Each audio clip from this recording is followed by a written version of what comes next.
Alright, we did a collab.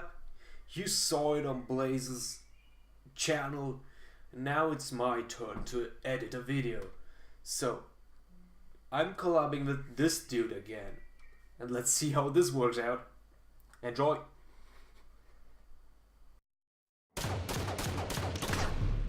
Perfect.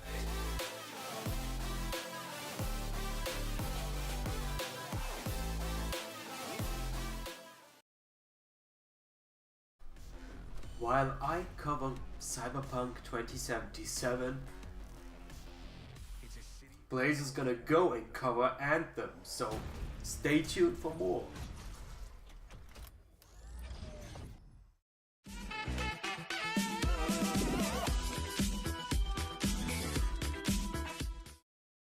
Cyberpunk 2077 started very good in this year actually. At the beginning of this year, January 10th, they just dropped a tweet with just beep. And you didn't really understand what was going on, because if you didn't follow them for years, you wouldn't know. So, when that tweet dropped, nobody really knew what's gonna happen, but they were sure something's gonna go on E3. So at the end of the E3 Xbox conference, you saw that beep again, but you needed to connect that with the tweet from January and with the E3 what was going on, so that is pretty neat. Cyberpunk 2077 was long awaited, and now it dropped a trailer and we get a more insight into that. And after reviewing it and watching it, I think it's one of the most gorgeous games. And you get a little of an intel from the protagonist you see, and he talks about the city, how the criminal skyrocketing, and that's just cool. That's just cool how the hints are so subtle but at the same time intriguing.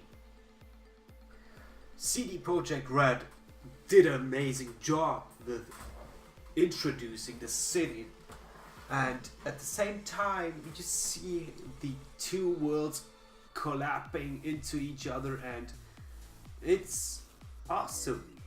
So I'm interested more the criminality and seeing how the protagonist gets over everything. And he also describes it how he loves the city and he likes to live there. One of the major problems about this game though is that you don't see a story arc in which direction this game's gonna go. You know, you see the guns and the criminals, but that's it. You don't know if there's any police or anything like that active. And don't get me wrong, I like that game already, and the major problem about this is though it's been 5 years since we heard last of it. Like 2013 was the last time we saw a tweet, and that's really it. You didn't know what's gonna happen, you didn't know what's gonna go on, if this game is gonna go in a full release or not, or is it just put down again like many other games. And that's the major problem. Like, you didn't see anything, and 5 years is damn long. So I hope the game doesn't suffer from its time. I hope the game comes out very soon so we can get a hand of it and we can actually play it. That's what I want to see, that's what I want to feel.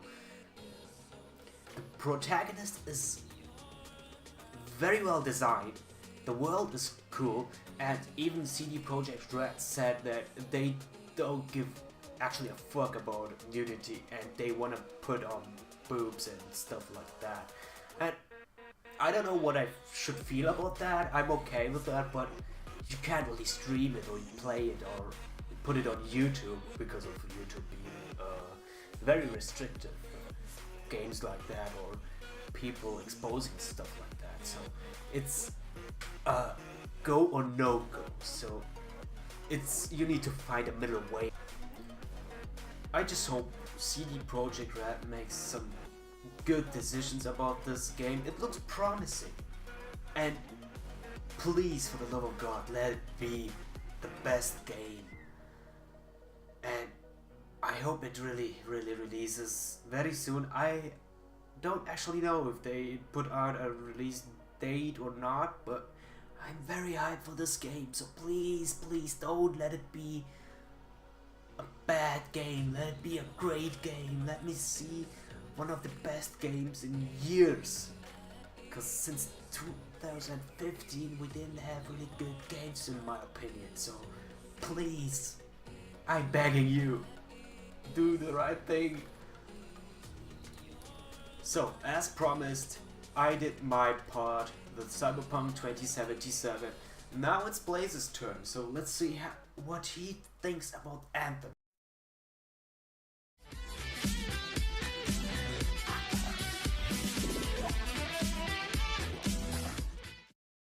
For some reason, I've always tried to stay positive about Anthem, even when there wasn't a whole lot of information to go on. I don't know whether it was the soft spot I have for potentially playing as close as I can to Iron Man, or being able to fly around, just having crazy cosmetics.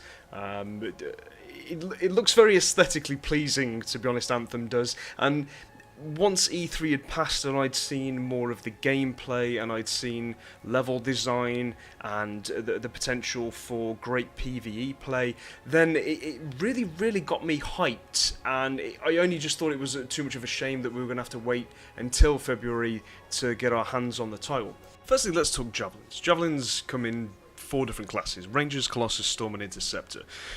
We've seen more of the Ranger and Colossus over the gameplay that's been featured from E3, and in all honesty, they look so good. It's one of the main things that actually pulled me in right from the start of the trailer. Each Javelin is going to come with its own unique set of abilities, as well as an ultimate, probably similar to what you've seen in Destiny, that's going to build up over time, as well as being able to be upgraded from loot dropping throughout the game.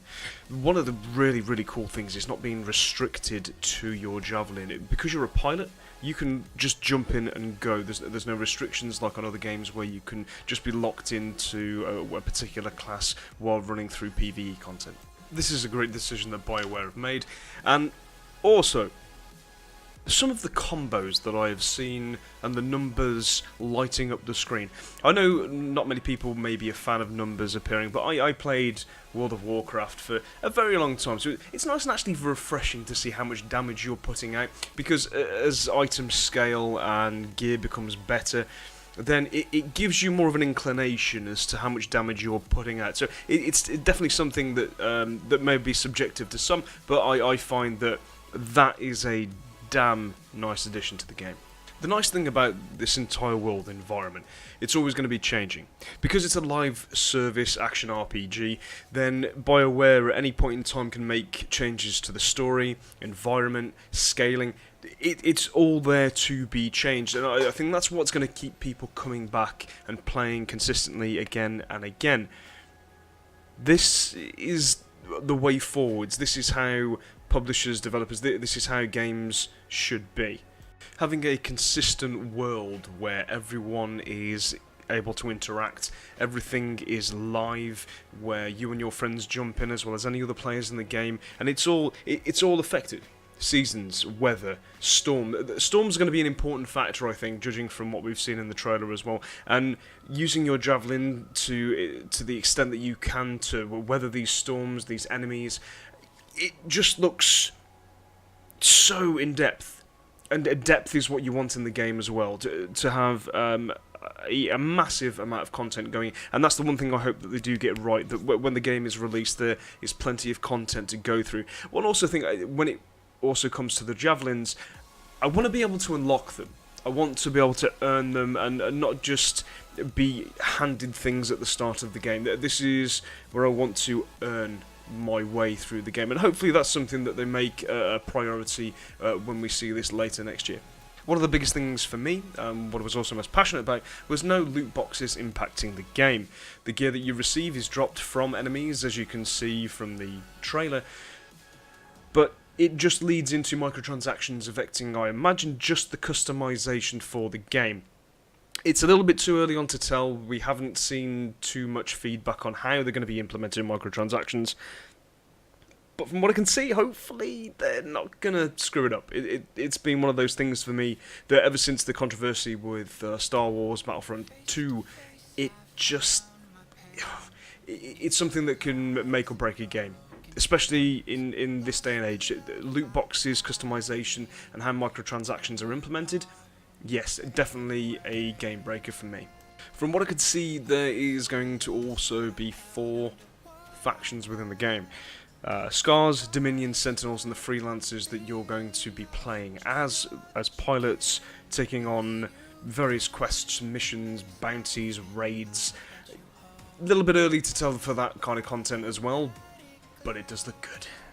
BioWare is very good at storytelling. They were very passionate in how they put across the story and what options you're given and how to develop that. You can see that with Mass Effect, Bioshock. I will be very, very excited if they put a choice-based system in the game, interacting with other characters.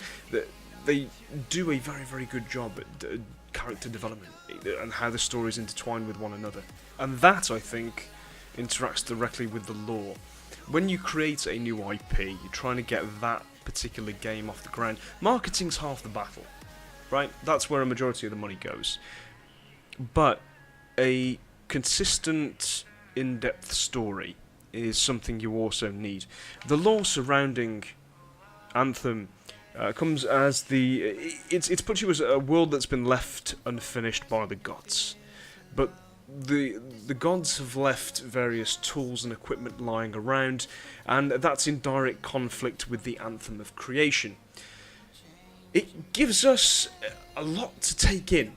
I do want to see more behind the lore, but how that directly affects the game is that the giant lava monsters, the massive monsters that you've seen in the trailer, right down to the brain arachnid queen is the only way I can kind of quantify what we saw during that gameplay. These are the kind of enemies that you're going to be coming up against, and because they've created this in a world that's ever-changing, everlasting, then you can go up against anything. The imagination is... There's no limit to what you could face, and that's the reason I think the platform and the lore that they've set up so far is one that could give us stories and enemies for years to come. So I'm really excited about this. I can honestly understand why people would have been skeptical going into E3 2018, wondering, really, what has Anthem got to offer? What are EA going to be doing behind the scenes? But in all honesty, this seems to be like a lovely, refreshing step in the right direction for a new IP that could potentially be something very special. Just want to give Flying a massive thank you for letting me just do this voiceover for him. And, dude, back over to you.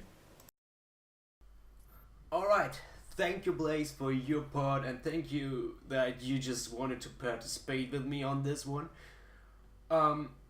If you enjoyed this video, please leave a like and comment down below if I should do more videos like that. And if not, just tell me why, and I'm always open for criticism. So, thank you guys, I'll catch you in the next one. Maybe the next one will be a video just like that, but without Blaze, sadly. So, yeah. Thank you. Blaze's channel link is in the description. Please click it, or click just here and you'll see where it takes you. So please click it. He needs them clicks and subscribes. So subscribe to it.